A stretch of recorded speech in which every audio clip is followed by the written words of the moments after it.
搞女星，不建歌舞团，用算法让全球40多亿人无法自拔，自己却在40岁宣布退休，把公司交给别人打理。他造出了世界上最会收割时间的产品，却声称自己极度克制，连手机都很少碰。他是中国互联网史上最年轻的世界级创业者之一，却几乎从不露面，没有绯闻，更没有丑闻，简直低调的像一个幽灵。早年创业做了12款产品，偶尔失误，却一直偶尔。最后靠一套推荐算法，10年磨一剑，5年磨半剑，硬生生把抖音磨成了全球最上瘾的 APP。但这个看起来很无聊的理工科男，偏偏让美国总统2度坐不住，特朗普要封他，拜登要卖他。当1亿7千万美国人在同一夜失去 TikTok 的那一刻，这场中美之间最荒诞的科技战争才刚刚开始。大家好，我是微笑，本期视频带你走进中国互联网最神秘的中国首富斗爸张一鸣。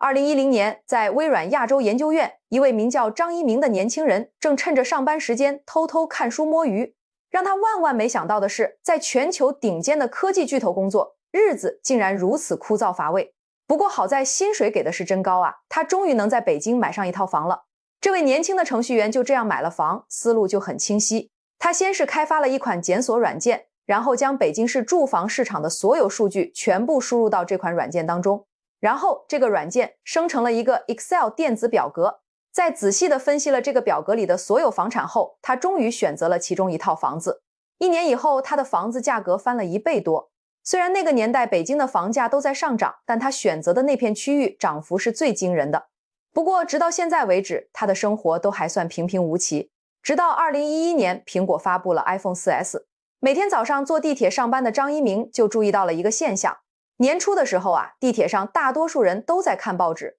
仅仅几个月后，这些人就都换成了看智能手机。不久后呢，他把房子卖了，回笼了大量的资金。他可能不知道的是，这笔资金将推动他创办一家公司，而这家公司将开发出一款震惊全世界的产品。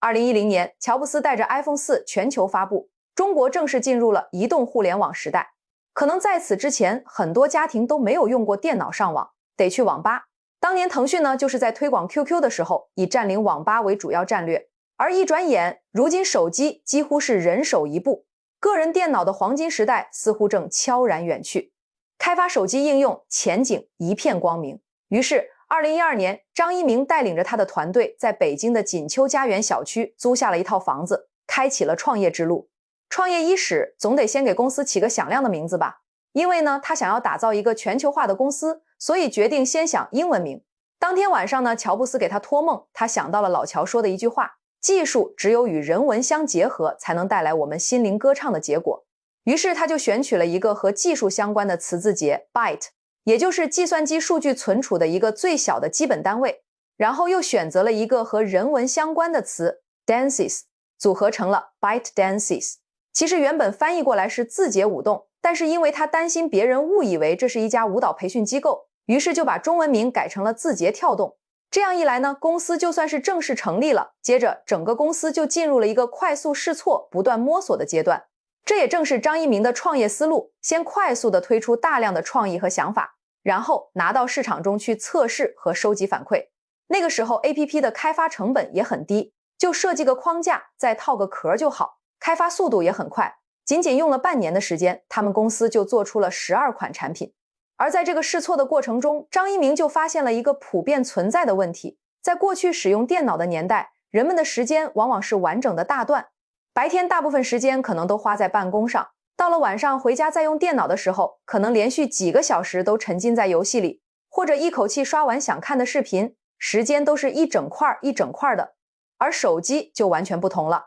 因为手机可以随身携带，大家就能利用更多的碎片时间用来接听电话或者查看信息。那么每次使用的时候呢，可能也就几分钟，随时都可能要看。所以如果在这个时候还在用开发电脑产品的思路去开发手机软件，就容易出问题。于是张一鸣就得出一个结论：你看东西就不方便，你就没有办法大段大段的看，而互联网上的信息又太多，你又不知道看什么。在他看来啊，目前没有一款产品能同时解决这3个问题。于是在做足了总结和实验之后呢，张一鸣就酿了一个大招，不是抖音啊。在测试过程中，张一鸣发现，其实人们对于新闻资讯特别关注，因为想要保持消息灵通，这可以说是人的一种基本需求。而且手机随时随地都能掏出来浏览，一旦大家养成了随时获取新闻的习惯，那就很难再改掉了。而不像开发一款游戏应用，用户可能玩一段时间就感到厌倦了，那可能就直接卸载了，并且自己早期开发的10几款应用已经积累了上百万的用户。虽然这些应用本身没怎么赚钱，但却有引流的功能，这也让今日头条开始了它的成长之路。而在这个过程当中，一个非常关键的东西就是推荐算法。其实推荐算法是互联网在近些年才变得普及，信息筛选的方式始终在不断更新迭代。最初的筛选方式其实是依靠人工来完成的，其中就以雅虎为代表。作为初代的互联网巨头呢，雅虎与网易、新浪、搜狐这样的门户网站都采用了相似的模式。这些门户网站最重要的特征呢，内容完全由人工编辑决定。公司会雇佣大量的编辑，每天精选内容放到网上去供用户浏览。它其实不是一种真正的互联网信息传递方式，而更像是报纸和电视这些传统媒体的一种延续。因为它其实是具有单向传播的特点的，就是信息都是由中心来发布的，而不是由不特定的人来发布的。随着技术的不断进步，第二种模式便应运而生。其实雅虎早期也在做搜索引擎，但由于它没有紧跟时代的潮流，最终被谷歌打败了。谷歌的故事呢，我们以后也会和大家详细讲讲。谷歌在搜索引擎时代就奠定了霸主的地位，因为到了这个阶段，互联网上的信息已经多到爆炸了，靠人工去整理根本忙不过来。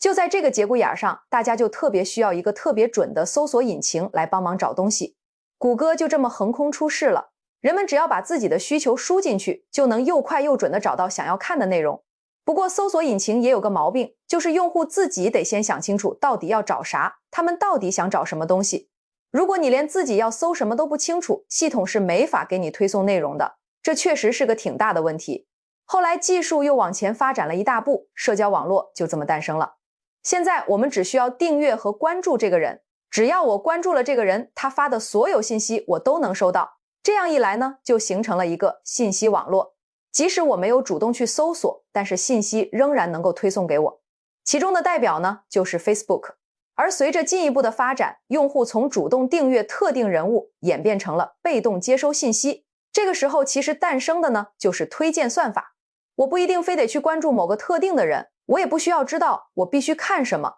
我只需要去用这个产品，它就会自动给我推送合适的内容让我来消费。TikTok 和今日头条厉害的地方就在于他们颠覆了前面那几种互联网的信息传递方式，抓住了新一轮的机遇，也就是推荐算法。推荐算法的原理呢，我们就给大家简单的讲一讲。推荐算法主要分为2种类型，第一种是基于内容的推荐，系统会根据你喜欢的内容持续推送类似的东西。比如你喜欢看美女，算了，换一个。比如你喜欢看人物故事，所以你就刷到了我的视频，还点赞订阅了。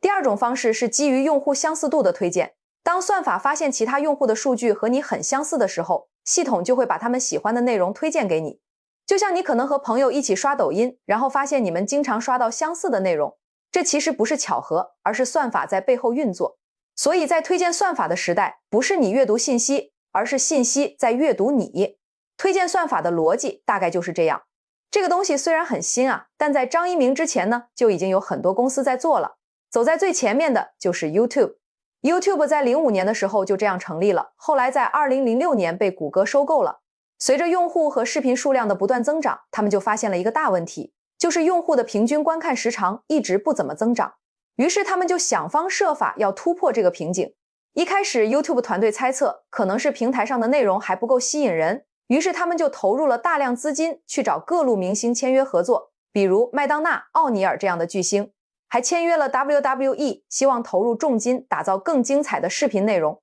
从而把用户牢牢留住。为此投入了大量资金，结果发现没什么效果，用户的观看时长并没有得到明显的提升。可是到了这个时候， YouTube 就意识到方向走错了。其实 YouTube 上已经存在海量的优质内容，只是用户们常常刷不到罢了。他们需要想办法去做的，就是让恰当的内容精准地找到合适的用户。于是在2011年，谷歌公司在 YouTube 平台上部署了一套全新的机器学习系统，专门用来进行视频推荐。效果可谓是立竿见影啊，网站的访问量急剧上升。这样一来呢，通过推荐算法让内容主动找到用户的逻辑就形成了。字节跳动后来成为短视频领域的霸主，最终也是因为选择了这条推荐算法的道路。而说到推荐算法，其实对张一鸣来说也是一个慢慢领悟的过程。这个领悟始于他在2010年抢春运火车票的经历。当时他在北京工作，想要买票回家过年，在网上搜索火车票的时候，他就发现票源十分紧张，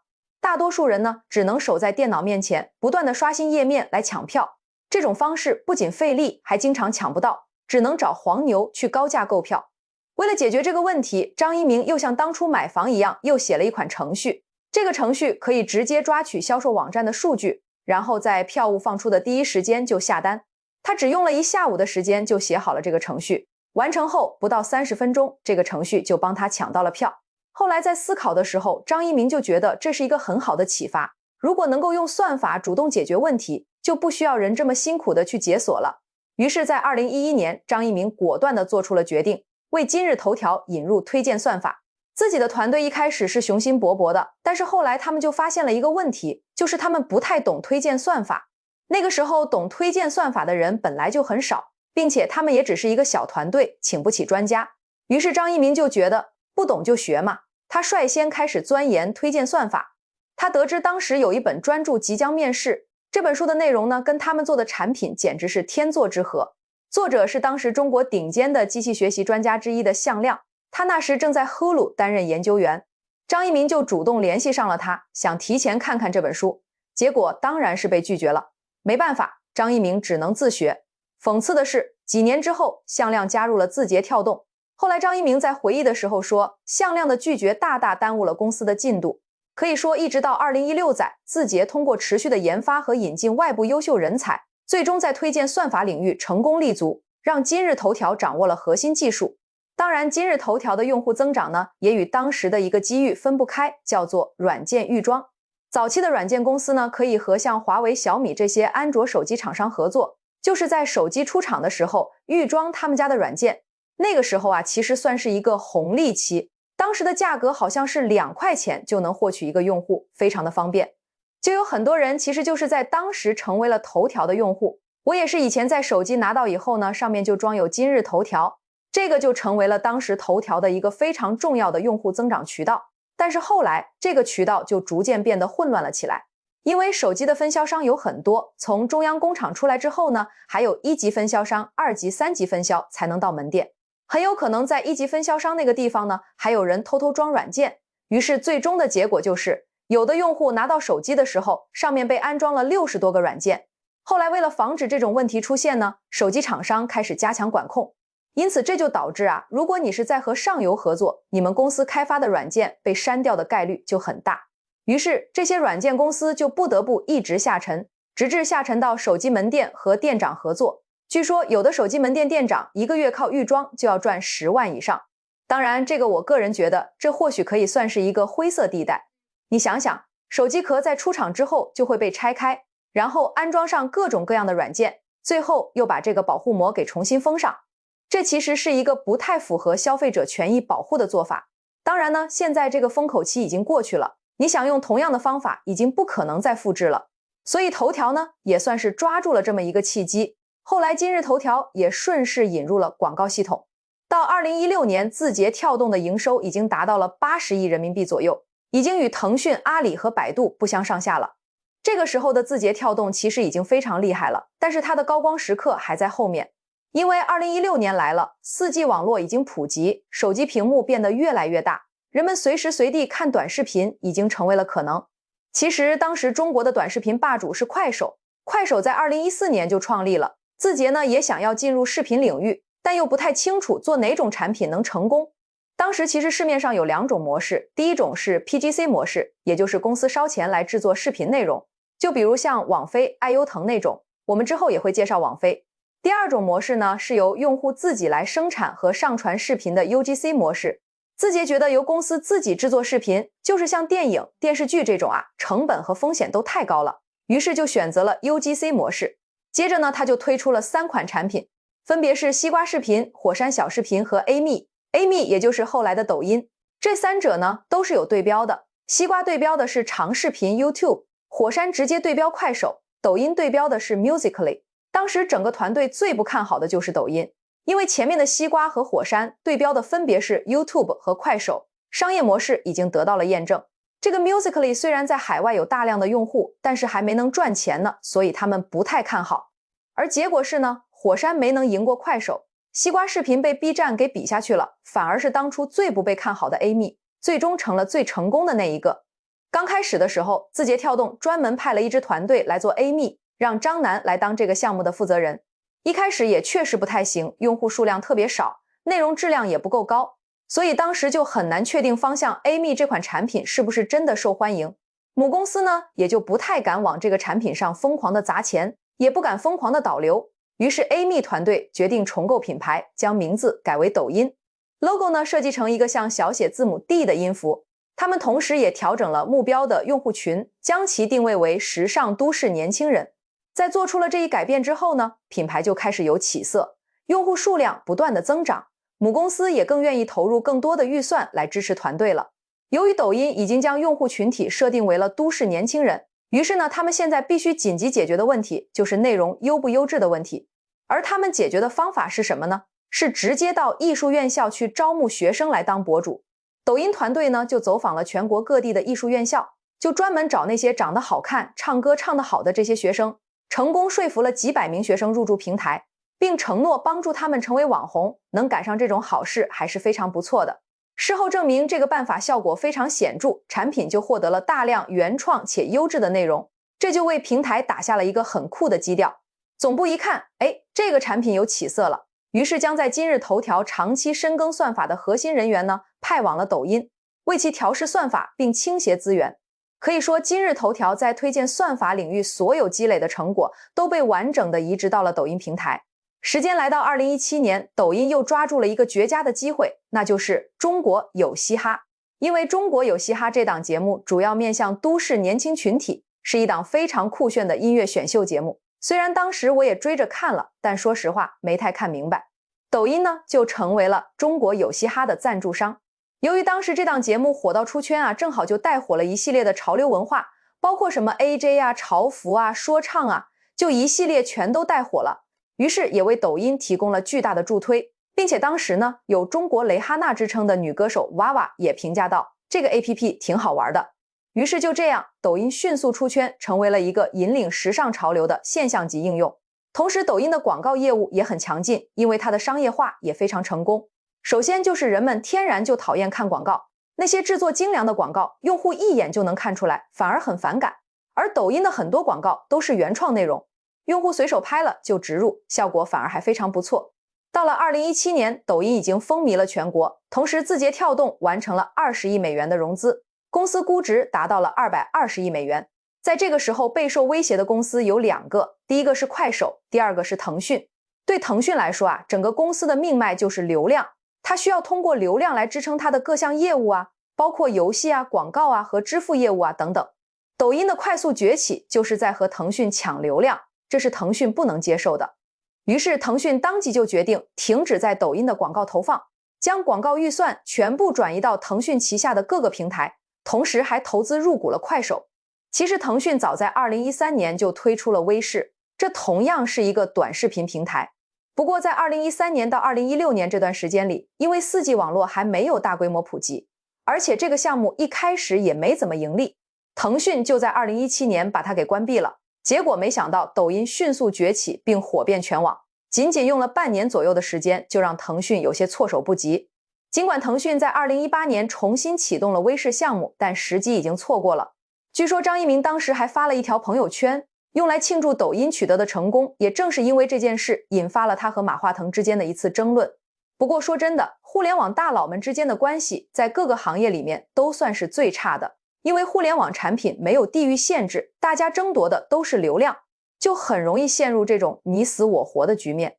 不仅腾讯追不上啊，快手也难以追赶抖音，因为抖音的主要用户群体都是都市年轻人，快手用户的消费能力呢，暂时还没有办法与之相比，这就使得抖音顺理成章地成为了中国短视频领域的霸主。好，我们讲到这里，抖音已经成功地占领了中国市场。而正如我们之前提到的，字节跳动一开始就是着眼于全球的，他们在这个时候已经开始思考要如何让抖音进入国际市场，让全世界人民都看短视频。首先，他们在策略层面就做了一个分隔，在国际市场方面完全采用独立的产品体系，也就是 TikTok 与国内的抖音彻底分开运营。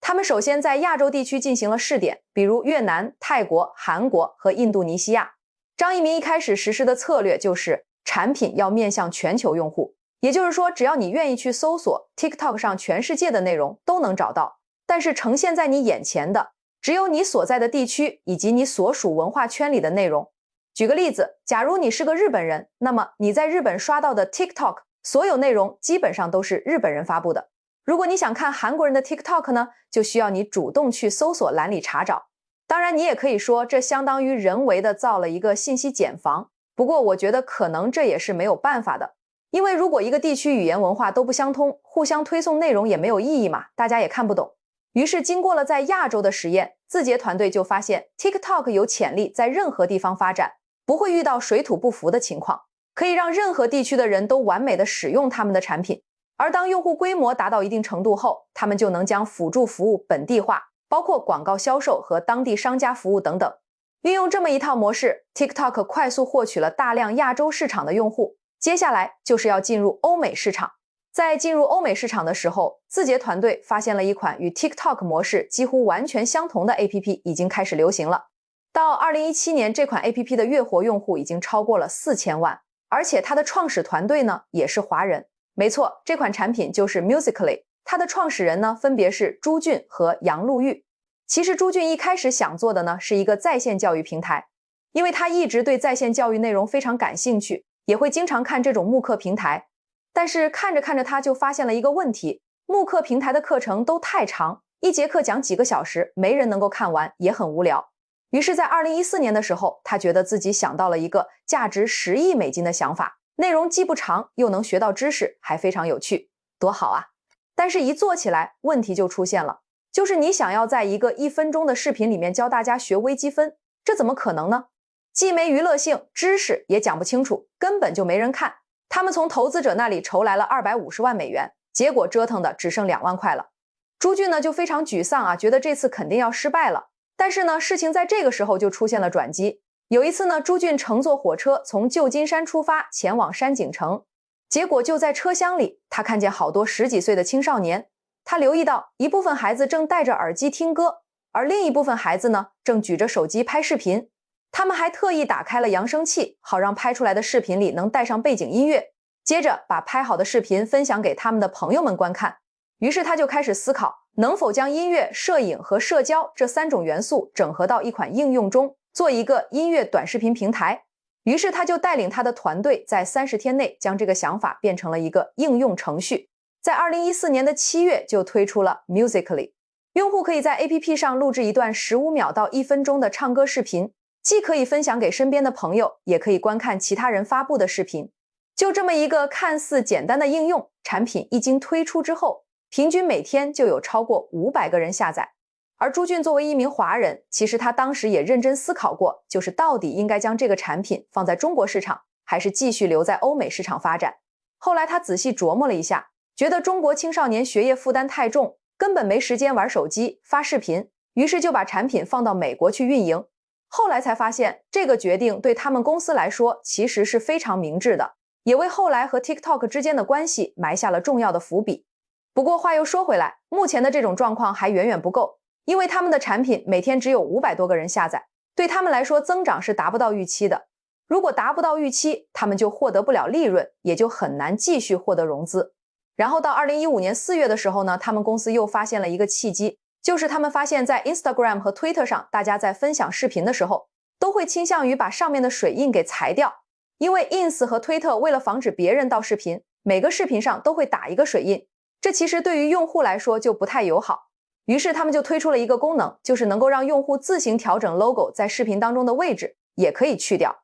这样一来呢，整个 APP 一下子就火了。2个多月以后的7月6号，他们就登上了苹果应用商店的第1名。到了2016载的时候呢，每天都有超过1000万人在使用 Musical.ly， 并且他们也筹集到了1600多万美元的融资。尽管到那个时候产品还没有产生任何的收益，但投资者呢依然非常看好。到了2017年 ，Musical.ly 已经占领了美国市场，并且准备往欧洲市场进发。此时的朱俊就又萌生了一个想法，为什么不进入中国市场呢？然而接着他们就发现，抖音在那个时候已经成为了主导者，在国内每天的活跃用户都达到了1800万。更有趣的是，抖音的产品和 Musical.ly 几乎一模一样，从使用的逻辑到界面的设计都惊人的相似。抖音已经占据了太大的市场份额，因此 Musical.ly 就没能在中国获得太多的关注，并且 Musical.ly 一直有一个头疼的地方，就是它一直都没能够盈利。而与此同时 ，TikTok 之前一直都在做亚洲市场，